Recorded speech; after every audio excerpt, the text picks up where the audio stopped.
Я вітаю всіх навідників порталу Тутбай. В студії Костусь Лашкевич, і ми працягваем наш палітычны дзень на партале. Нагадаю, што 6-7 снежня ў Мінску адбудзецца ўсебеларускі народны сход. Цяперашні з'езд будзе ўжо 4-й у гісторыі Беларусі, і па традыцыі ён пройдзе перад самым важным палітычным самай важнай палітычнай падзеяй пяцігодкі, гэта прэзідэнцкімі выбарамі. У гэтай эфірнай гадзіне будзем узгадваць з'езды папярэдніх гадоў, як гэта было, у якой атмасферы яны праходзілі, а дапамогуць нам у гэтым людзі, якія удзельнічалі у іх, бачылі, гаварылі і слухалі. Такім чынам я прадстаўляю нашых гасцей. Гэта Владзімір Ганчарык, былы лідар Федэрацыі прафсаюзаў беларускай, а таксама кандыдат ад аб'яднанай апазіцыі на выбарах прэзідэнта ў 2001 годзе. А таксама гэта Александр Вайтовіч, акадэмік, былы прэзідэнт Нацыянальнай акадэміі навук. На жаль, акадэмік Вайтовіч не здолеў сёння прыйсці ў студыю з прычыны кепскага здароўя, але ўчора мне ўдалося з ім пагаварыць па тэлефоне, і гэтую размову я прапаную вашай увазе. Слухаем. Гэта было ў 2001 годзе. Вы тады, я нагадаю, узначальвалі Акадэмію навук Беларусі, а таксама старшынствавалі ў Савеце Рэспублікі. Так. Это было в мае 2001 года. Гэты всебелорусский сход был тогда. Ну, я вам признаюсь теперь, что я так и был зашоренный за советским часом, угодованный советским часом, человек, что над политикой мало задумывался. Только імкнуўся рабіць сваю справу і все, не задумваючыся о нейкіх там высокіх матэріях. Але вось першым такім штуршком, які заставіў мяне не глыбей ўсё гэта задумацца, менавіта быў гэты всебеларускі сход. На гэтым сходзе ён быў арганізаваны так, як цяпер арганізоўваецца ўсё. Як быццам гэта змест нейкія дэлегаты прыходзяць, якія заранее ўсе вызначаны, як раней гэта быў з'езд партыі, разнарадка, і каго вылучаць, гэта так ўсё было і цяпер ёсць. Вось на гэтым з'ездзе, як і цяпер, даклад уступны зрабіў Лукашенко, і потым былі выступаючыя. І вось там прэм'ер-міністр тагачасны Ермошин у своей выступлении сказал о том, что треба проводить политику, как больше было прямых зарубежных инвестиций в экономику. Ну и у меня так само выступление я продиктовал заранее выступление дома. Я так само об этом сказал. Так можно больше разгорнуться и больше так прямо, хотя так само и добро сказал Ермошин, но я у другим ключі крыху. І вось была найбольш паказальна рэакцыя Лукашэнкі у яго заключным слове на гэтыя два выступлення. Таму што ён у сваім выступленні нічога не казаў пра замежныя інвестыцыі, пра якія цяпер уж кажуць усе, каму толькі хто толькі можа, то і кажа, каму не лень, як кажуць, так і кажа. А тады ён у выступленні нічога не сказаў. А адрэагаваў на нашу гэтую думку вельмі рэзка. В сваім заключным слове ён так прыкладна так сказаў: вот тут бывший президент Академии наук про иностранные инвестиции говорил. Так вот, не завоевали нас во время войны, так вот этими инвестициями нас завоюют. Вот такая мысль у него, такая думка была. Ну и это так несуразно мне показалось, потому что я хоть был не политик, и в политику не мкнулся тогда уникать, а для меня было 100% ясно, что замежные инвестиции это вельмі важна для экономики, особливо такой краины, как экономика Беларуси. И вот такая реакция. І в мяне думка тады адразу ўзнікла потым. Так чаму ён так адрэагаваў? Или гэта таму, што мы паднялі пытанне, якое ён не паднімаў? Ці ён на самай справе лічыў, што яны нам не патрэбныя?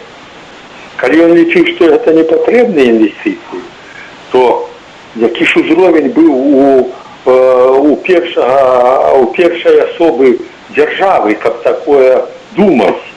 Это значит, вельмі нізкі ўзровень быў у асобы. І гэта быў фактычна стратэгічная памылка для краіны. Калі у першай асобы дзяржавы такая думка, это стратэгічная памылка.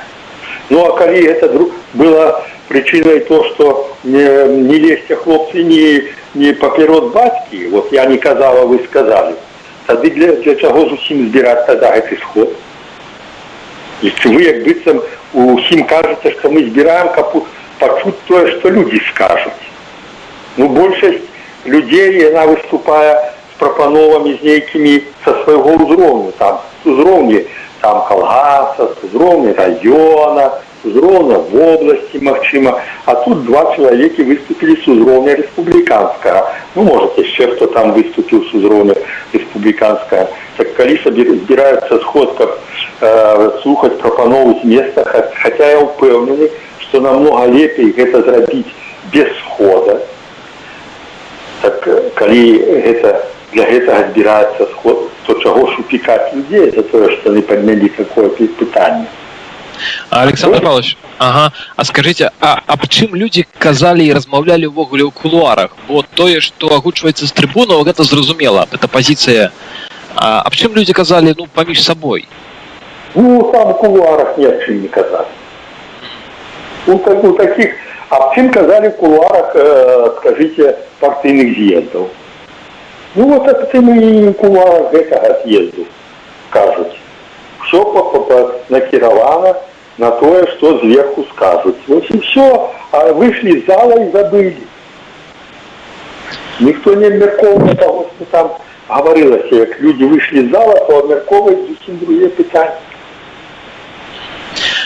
Прэзідэнт калісьці назваў усебеларускі сход вышэйшай формай дэмакратыі, дадаўшы пры гэтым, што форум некалі спыніў развал краіны. Якое ваше меркаванне?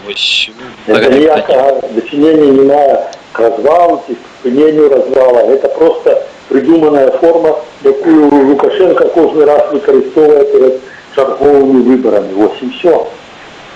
Ніякага тут дачынення да развала краіны не мае. Яшчэ больш бы паспрыяла замацаванню незалежнасці краіны і наогул станаўленню дзяржавы, Беларусі як дзяржавы, как у нас была открыта широкая громадская думка, якая душится в Украине. Вот это треба организовать в Украине. Это открытое обмеркование проблем, какие иснуют в Украине, шляхов вырашения этих проблем. Тогда вот и было то, что мы могли отрымать с нашего интеллектуального потенциала, какие есть в Украине. А то, что отбывается на этом сходе, никакого дочинения не имеет до интеллектуального потенциала Украины. Это все заранее сплановано, отрежиссировано.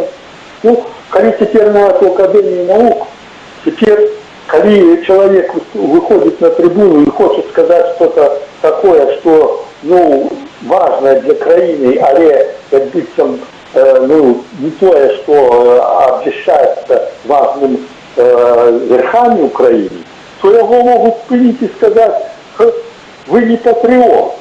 Разумеете, человека, какие могут сказать, вы не патриот. И теперь дошло до того, что как выступить на огульном сходе Академии наук, надо заранее высокому начальнику подвести, который тебе включил список, да еще сказать, что ты будешь выступать. А то, ранее это, там же записывались на огульном сходе, ну кто-то заранее там, может, сказал, а кто не сказал, то он все равно має махчимость выступить. Ну и там уже в Академии дается махчимость вот обмерковать надземные питания и проблемы Беларуси. А наогул у Украине это уже давно подавлено. Александр Павлович, а калі улады настолькі ўпэўнены ў сваёй перамозе, ну і нездольнасці апазіцыі нешта зрабіць і нейкім чынам уплываць на народ, чаму яны так баяцца прысутнасці, ну, нават аднаго прадстаўніка апазіцыі? Я тут маю на ўвазе, ну, і Александра Казуліна, і Владзіміра Някляева, якіх, ну, не пусцілі ні на мінулы сход, ні на гэты. Як на вашу думку, чаму так Я адбываецца? скажу, у нас створена система, и она подобна на сталинскую систему, на гитлеровскую систему, где выращают верхи все, а вниз это все спускается, и в отношениях за низу система происходит таким образом. Переконать их, что это люди, которые керуют Украиной, они самые мудрые, самые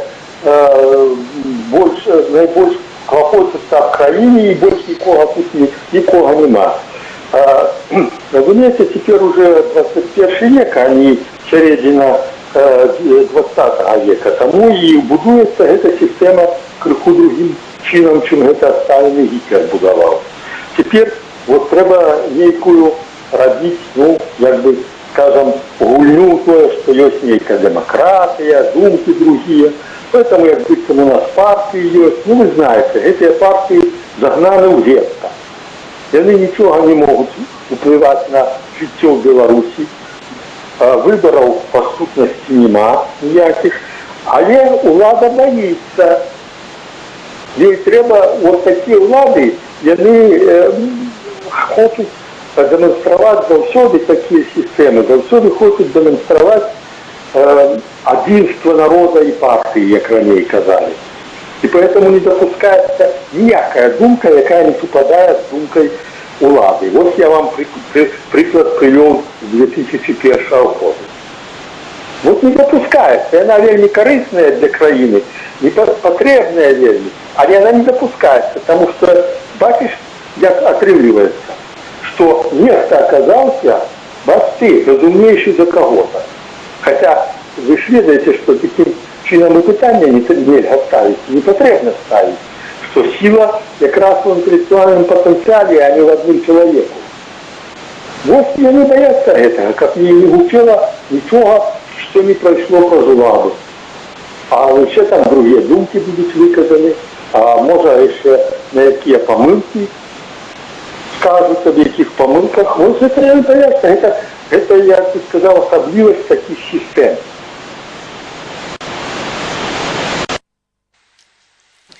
Мы вяртаемся у студыю. Я нагадываю, что сегодня у нас в гостях Владимир Гончарик.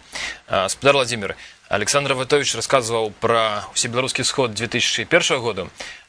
Вы удзельнічалі у сходе 96 года. Першым сходе. Першым, так. Что тады адбывалася? Якая была ўвогуле абстаноўка ў краіне? Аб чым зноў-такі гаварылі ў кулуарах? Ну, обстояние в Украине обстановка была тяжкая, а теперь она несколько легче. Это высокая инфляция, и заводы не все працавали, и зарплаты затрымліваліся. Там настрой у людей был несколько іншым, это по-першае. Але что я хотел бы сказать еще? Ну вот, на мой погляд, любой сход, любое массовое мероприемство мае рацию, мае сэнс его проводить, калі трэба нешта абмеркаваць, выпрацаваць нейкае рашэнне, атрымаць падтрымку і так далей. Але вось што мы не павінны забываць. У нашым выпадку гэтаму мерапрыемству прадаецца зусім другі сэнс і характар. Ну, па-першае, ён выступае канстытуцыйнае мерапрыемства. То есть абавязковае. Вось прэзідэнт сваім указам потым затверждая вот эти решения, которые там будут приняты, и это имеет конституционный характер. Сход ставится выше парламента. Это невозможно, немагчыма такое в нашей краине по Конституции, але это есть. И я лечу, что вот это мероприемство не только что перед выборами, а задумывается как своего рода ширма, как прикрыть ось нутро аўтарытарнага режиму. Как это фиговый листок, скажем так. И придать ему некий там налет демократичности. Вот всего, не больше того. А як там выбираюць, як назначаюць дэлегатаў, ну, это не мае сэнсу об этом размаўляць. Чым адрозніваўся першы сход? Першы сход адрозніваецца наогул тым, што там больш крытычнае было адносіны да Лукашэнкі. Гэта пачыналася вот такая атмасфера была напружанасці нейкая, калі ён заходзіў у зал, потым уже была разрадка нейкая. І тым, што упершыню і апошні раз хтосьці галасаваў супраць. Справа ў тым, што я быў у прэзідыуме сходу, я спрабаваў выступіць, мне не далі выступіць, я некалькі пісаў запісак, там размаўляў асабіста, каб далі выступіць, ну, пабаяліся, што я там говорю. Справа ў тым, што у Федэрацыі прафсаюзаў была другая пазіцыя па прынцыповым пытанням. Мы выступалі супраць такой улады прэзідэнта, тады абмяркоўваліся папраўкі ў Канстытуцыю, выступали супраць, каб была другая у нас палата, вот Совет Республики, мы лічылі это немэтазгодным, и правы оказались на этот сенс. И некалькі положенняў асноўных напраўкаў, там на 1906 год и 2000 год. Это план такі развіцця краіны был. Справа ў тым, што тады доказывалась такая ідэя, высказывалася, што трэба у эканоміку больш грошай, пустых грошай, тады прадпрыемствы пачнуць разлічвацца, пойдуць, ўсё жыццё пойдзе і так далей, і так далей. Ну, а мы доказывали, што это выльецца ў інфляцыю, і былі правы. Правы ў тым сэнсе, што вось к 2000 году цэны узросли по памяти в 2,3 разы. Ну, а теперь мы занимаем уже первое место в Европе, ведомо, и четвертое в мире по росту цен. Вот это серьезно, мы против этого выступали. Я проголосовал супраць. В зале была такая пауза, як это так. Вы один голосовали супраць? Мне падтрымала еще 8 делегатов. Это в основном профсоюзные активисты.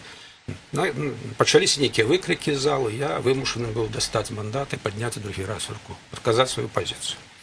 Што-то каштавала мне асабіста. Ну, праз некалькі дзён прыехаў ка мне прэм'ер-міністр з кіраўніком адміністрацыі прэзідэнта, пытались правесці такую гутарку, было высказано... Нагадайте, кто тогда был премьером? Премьером был Чигир, Мясникович администрации президента. И по памяти могу... Да, так было. Вот. И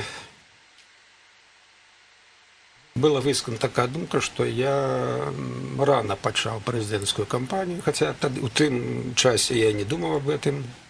Вот. Я хожу по острию ножа. Дескать, шаг улево, шаг управо. И... Ну, потом это все вылилось в разборки. Мне через некоторый час была встреча с Лукашенко. Ну, а потом мне примирились на некий час.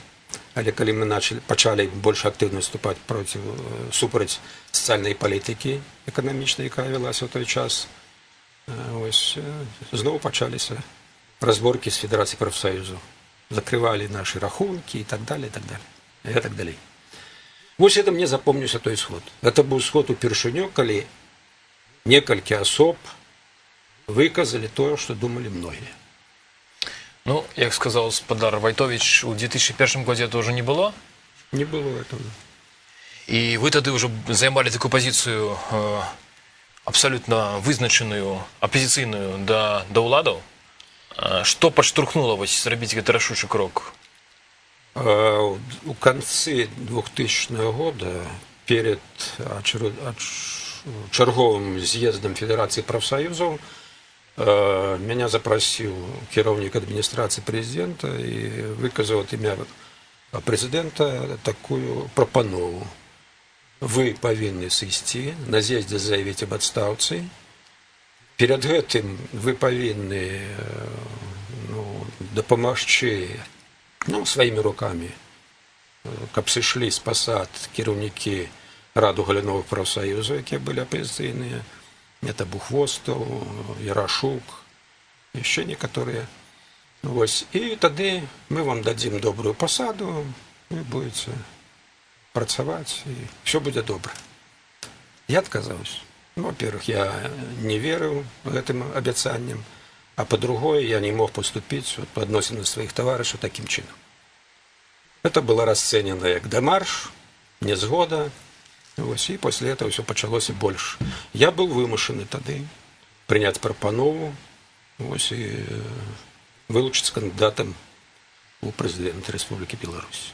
Адным з іх тады тоже было таксама было много, але тады быў больш жорсткі адбор, і мы прайшлі мы з Домышем двоих.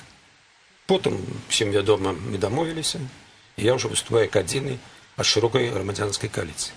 Владимир Иванович, вось прайшло амаль 10 гадоў з таго часу.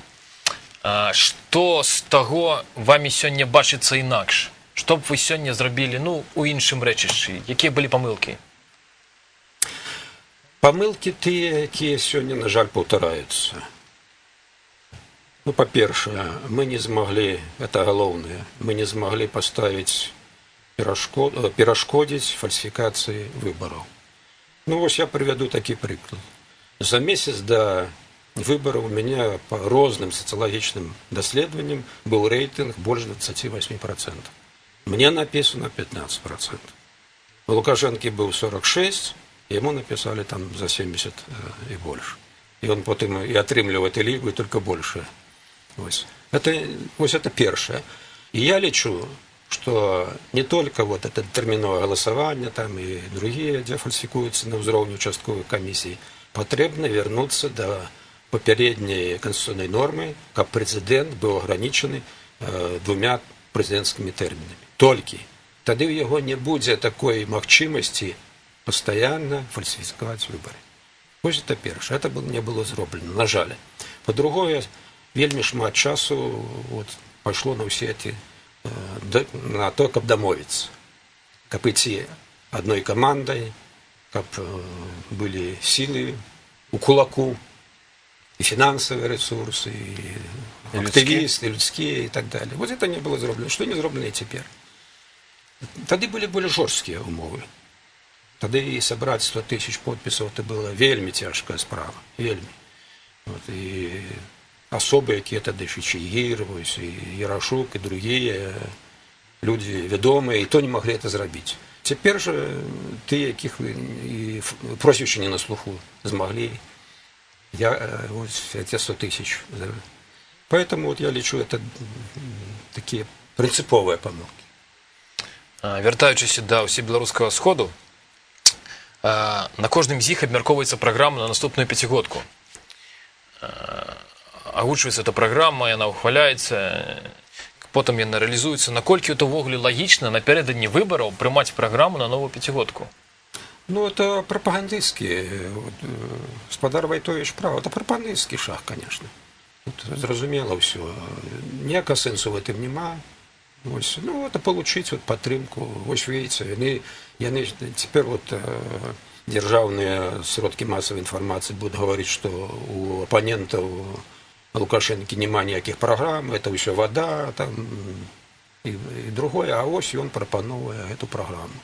Ну, я хотел бы сказать, программу ж трэба выконваць. Ось я проаналізаваў программу Лукашенко, якую он шел на выборы в 2006 году.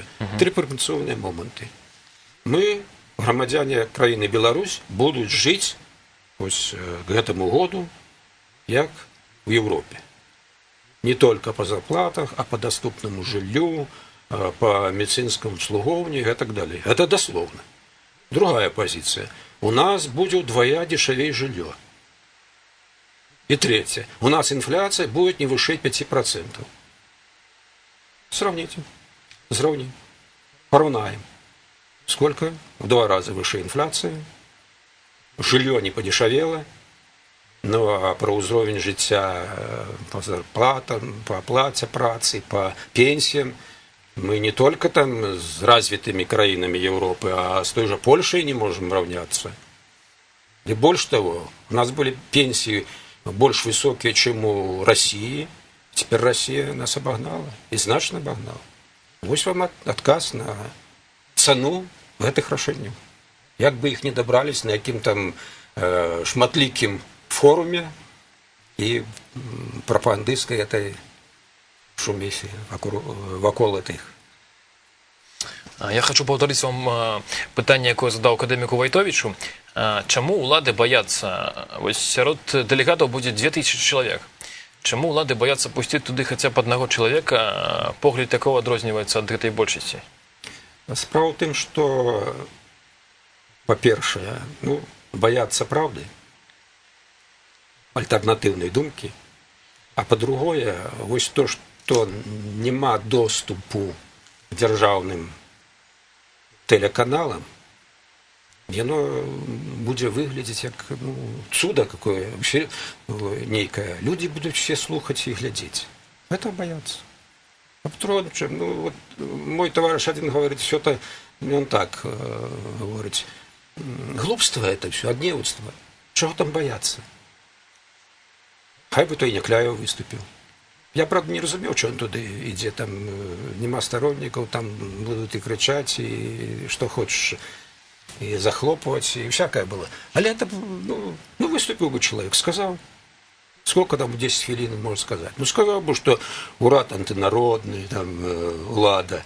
Еще там сказал бы, кто повинен расследовать, кто там стоит за зникнением ведомых политиков, Анчара, Захаренки, там, других.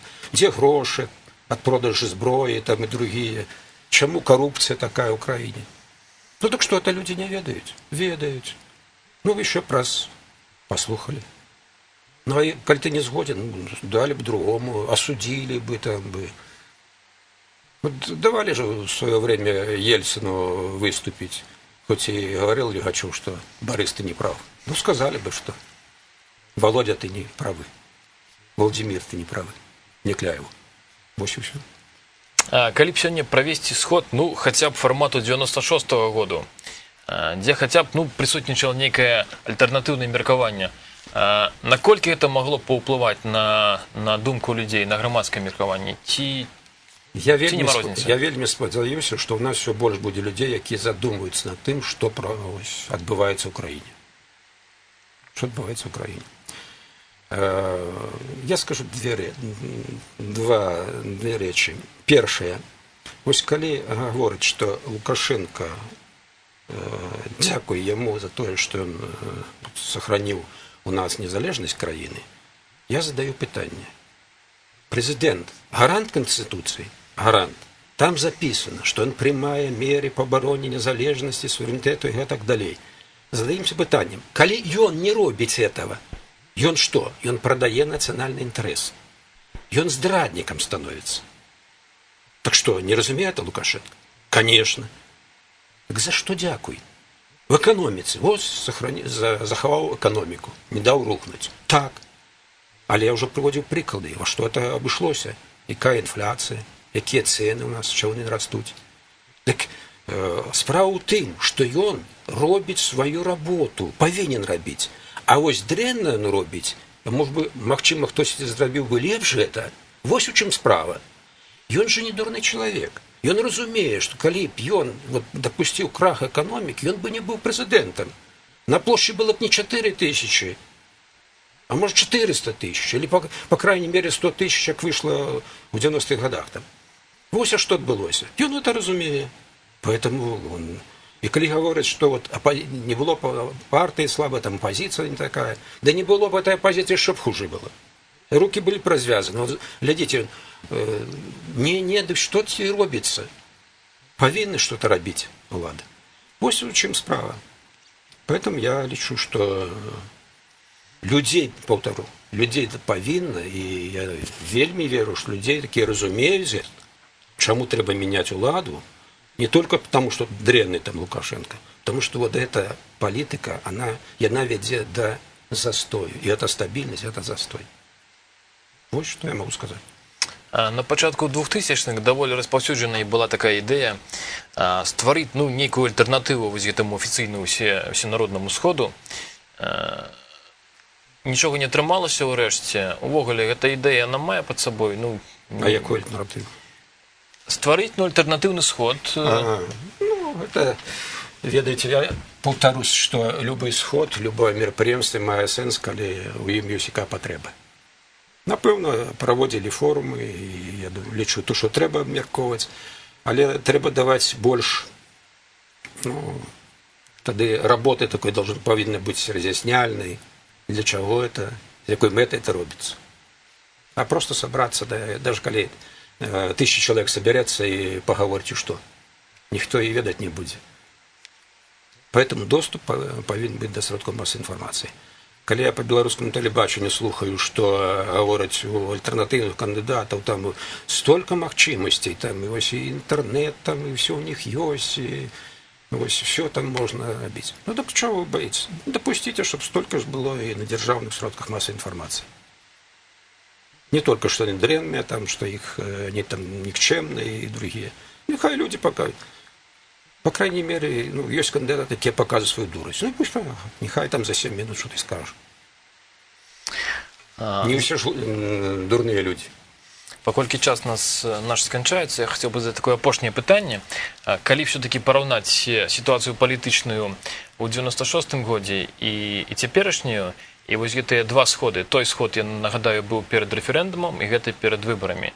У чым яны адрозніваюцца апроч таго, што вы сказалі, апроч наяўнасці тады альтэрнатыўнага нейкага меркавання? Я думаю, что большим этот сход будет больше зорганизованный, больше одобрямс, а уплыв его одинаковый. Я думаю, что вынікі выборов вядомые, лічбы озвучены, так что тут уже и магчымасці альтэрнатыўных дэмакратычных кандыдатаў, яны только ў тым, што яны змаглі высказаць сваю думку, свое бачанне праблем у прамым эфіры. Дзякуй вялікі, Владзімір Іванович.